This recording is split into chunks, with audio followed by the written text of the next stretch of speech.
Welcome to 108 news Telugu. బులెటిన్ల ముందుగా headlines. Assembly కమిటీల ఎన్నిక కౌంటింగ్ పూర్తి. కమిటీ సభ్యులను ప్రకటించిన స్పీకర్ అయ్యన్న పాత్రుడు. అదానితో దేశానికి నష్టమైతే తెలంగాణకు కాదా? రాహుల్ గాంధీ రేవంత్ రెడ్డిపై నిప్పులు చెరిగిన కేటీఆర్. పోలీస్ శాఖకు హ్యాట్స్ ఆఫ్. 104 మంది పిల్లలను కాపాడిన 2 పోలీసులు. పవన్ కళ్యాణ్ పై హైదరాబాద్ సివిల్ కోర్టు ఆగ్రహం. ఆగ్నేయ బంగాళాఖాతంలో తీవ్ర వాయుగుండం, అతి భారీ వర్షాలు, ఐఎండీ వెల్లడి. ప్యాక్ పియూసీ అంచనాల కమిటీల ఎన్నిక కౌంటింగ్ పూర్తయింది. కమిటీ సభ్యులను స్పీకర్ అయ్యన్న పాత్రుడు ప్రకటించారు.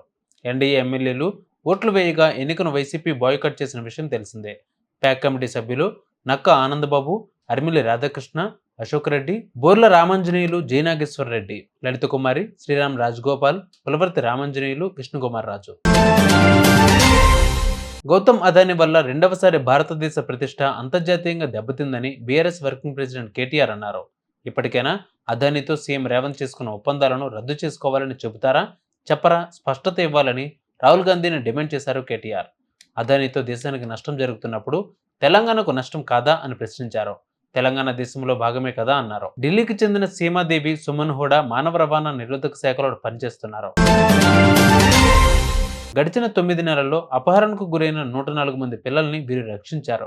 విధి నిర్వహణలో భాగంగా ఇతర రాష్ట్రాల్లోని మారుమూల ప్రాంతాలను కూడా జల్లెడ పట్టారు. ఎన్నో సవాళ్లు, ప్రతికూల పరిస్థితులు ఎదురైనా వెనక్కి తగ్గలేదు. ఇతరుల సంతోషం కోసం తమ బిడ్డలకు దూరమై పనిచేస్తున్న ఈ ధీర వనితలపై ప్రశంసలు వ్యక్తమవుతున్నాయి. పవన్ కళ్యాణ్కు మరో షాక్ తగిలింది. హైదరాబాద్ సిటీ సివిల్ కోర్టు ఆయనపై సీరియస్ అయింది. టీటీడీ లడ్డు వ్యవహారంపై కోర్టు సమన్లను తిరస్కరించి విచారణకు రాకపోవడంపై ఆగ్రహం వ్యక్తం చేసింది. టీటీడీ లడ్డూ ప్రసాదంపై నిరాధార ఆరోపణలు చేశారని న్యాయవాది ఇమ్మినేని రామారావు ఇటీవల పిటిషన్ దాఖలు చేశారు. లడ్డూ వ్యవహారంపై పవన్ తన హోదా మరిచిపోయి వివాదాస్పద వ్యాఖ్యలు చేశారని తెలిపారు. పవన్ మాట్లాడిన వీడియోలను యూట్యూబ్ నుంచి తొలగించాలని కోరారు. మరొకసారి తిరుపతి లడ్డూపై ఇలాంటి వ్యాఖ్యలు చేయకుండా గ్యాంగ్ ఆర్డర్ ఇవ్వాలన్నారు. దీంతో పవన్ కళ్యాణ్ నవంబర్ 22న విచారణకు హాజరు కావాలని కోర్టు సమన్లు జారీ చేసింది. కానీ పవన్ రాకపోవడంతో కోర్టు ఆగ్రహం వ్యక్తం చేసింది. ఆగ్నేయ బంగాళాఖాతంలో రేపు అల్పపీడనం ఏర్పడి 2 రోజుల్లో వాయుగుండంగా మారుతుందని ఐఎండీ తెలిపింది. దీని ప్రభావంతో వచ్చే మంగళ, బుధవారాల్లో కోస్తాంధ్ర జిల్లాలో అతి భారీ వర్షాలు, రాయలసీమలో భారీ వర్షాలు కురుస్తాయని పేర్కొంది. ఈ అల్పపీడనం తుఫానుగా బలపడే అవకాశం కూడా ఉందని వెల్లడించింది.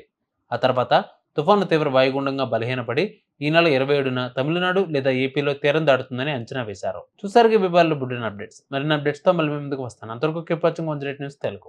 Please subscribe to 108 TV. Subscribe to 108 TV. Please subscribe to 108 TV channel. Please subscribe to 108 channel. Please subscribe to 108 channel. 108 TV ki